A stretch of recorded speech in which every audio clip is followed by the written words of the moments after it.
नमस्कार. न्यूज 24 परभणी वार्तामध्ये आपले स्वागत. मी शिवाजी चव्हाण. पाहुयात ठळक घडामोडी. वैशाख महिन्यातील या रखरखत्या उन्हामध्ये तापमान वाढले व याच वाढत्या तापमानाने होत्याचे नव्हतं केलं. संपूर्ण हिरवीगार फळबाग आगीने भस्म केली. परभणी जिल्ह्यात उन्हाचा पारा वाढलेला आहे. तर पालम तालुक्यातील मार्तंडवाडी तलाठी सज्जा अंतर्गत कांगणेवाडी येथील सुरेश दत्तराव नागरगोजे या शेतकऱ्याची जवळपास 4 ते 5 एकर फळबाग जळून राख झाली. या आगीमध्ये जवळपास 10 ते 15 लाखाचे नुकसान झालेले असावे. सुरेश दत्तराव नागरगोजे व कांगणेवाडीच्या ग्रामस्थांनी ही आग विझवण्याचे शर्थीचे प्रयत्न केले, परंतु सर्व वाया गेले.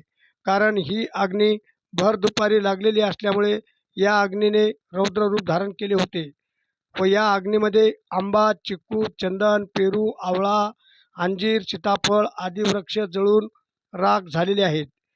या अघटित दुर्घटनेने शेतकऱ्याच्या नशिबी दुष्काळात 13वा महिना म्हटल्यासारखे झाले आहे.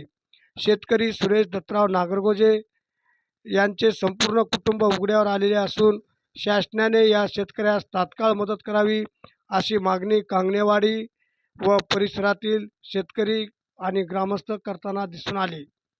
अशाच ठळक घडामोडी पाहण्यासाठी आजच चॅनलला लाईक व बेल आयकॉन दाबून सबस्क्राईब करा आणि तुमच्या प्रतिक्रिया कमेंट बॉक्समध्ये कमेंट्स करून जरूर कळवा.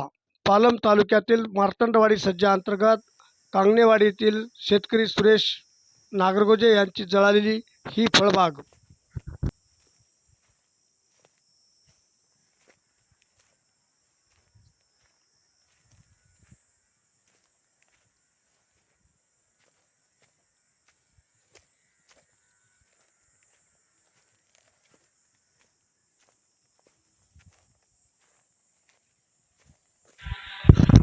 अशाच घडामोडी पाहण्यासाठी आजच चॅनलला लाईक व बेल आयकॉन दाबून सबस्क्राईब करा व शेअर करा. तुमच्या प्रतिक्रिया कमेंट बॉक्समध्ये टाईप करून जरूर कळवा. आजच्या ठळक घडामोडी संपल्या. पुन्हा भेटूयात पुढील बातमीपत्रात. तोपर्यंत नमस्कार.